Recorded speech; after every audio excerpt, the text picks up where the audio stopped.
Hai anak-anak, ketemu lagi dengan Bu Arifa ya. Nah, ada gambar di samping Bu Arifa ini. Kalian tahu benda apa itu namanya? Ya, betul, itu adalah senter. Pasti di rumah kalian terdapat senter kan?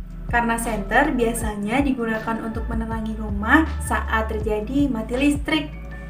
Nah, masih ingat kan kalau senter merupakan salah satu contoh alat yang merupakan rangkaian listrik seri.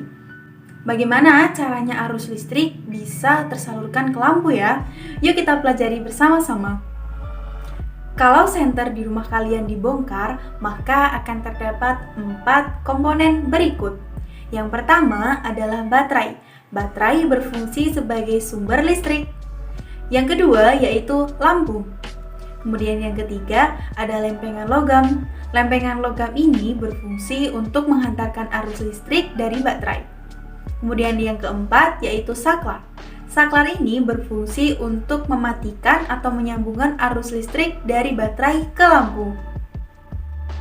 Jika keempat komponen tersebut disambungkan kembali, maka akan tampak seperti berikut. Nah, sudah seperti senter pada umumnya kan?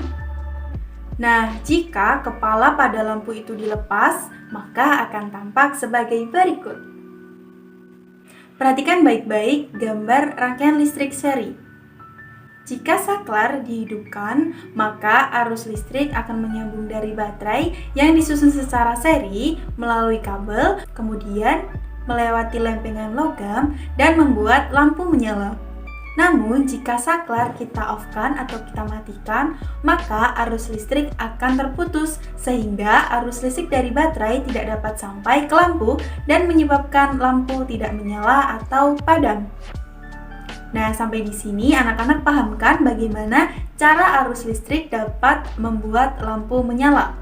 Nah, anak-anak, tahukah kalian kenapa rumah-rumah banyak menggunakan rangkaian listrik seri untuk menyambungkan arus listrik ke lampu? Nah, rangkaian listrik seri memiliki beberapa kelebihan. Yang pertama, rangkaian listrik seri tidak memerlukan banyak kabel. Kemudian, rangkaian listrik seri juga tidak membutuhkan banyak saklar. Nah, karena tidak membutuhkan banyak kabel dan saklar, maka biaya yang dikeluarkan juga tidak banyak, alias kita dapat menghemat biaya untuk kebutuhan listrik. Namun, untuk rumah-rumah yang berukuran besar atau jalan-jalan yang membutuhkan banyak lampu, menggunakan rangkaian listrik seri memiliki beberapa kelemahan. Yang pertama, kalau sumber listriknya semakin jauh, maka lampunya juga akan semakin redup. Kemudian, apabila satu lampu dimatikan, maka lampu lain juga akan ikut mati.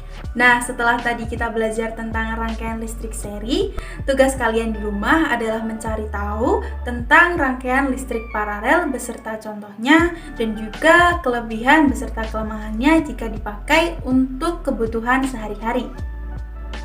Kerjakan di buku tulis kalian ya. Selamat mengerjakan dan selalu semangat!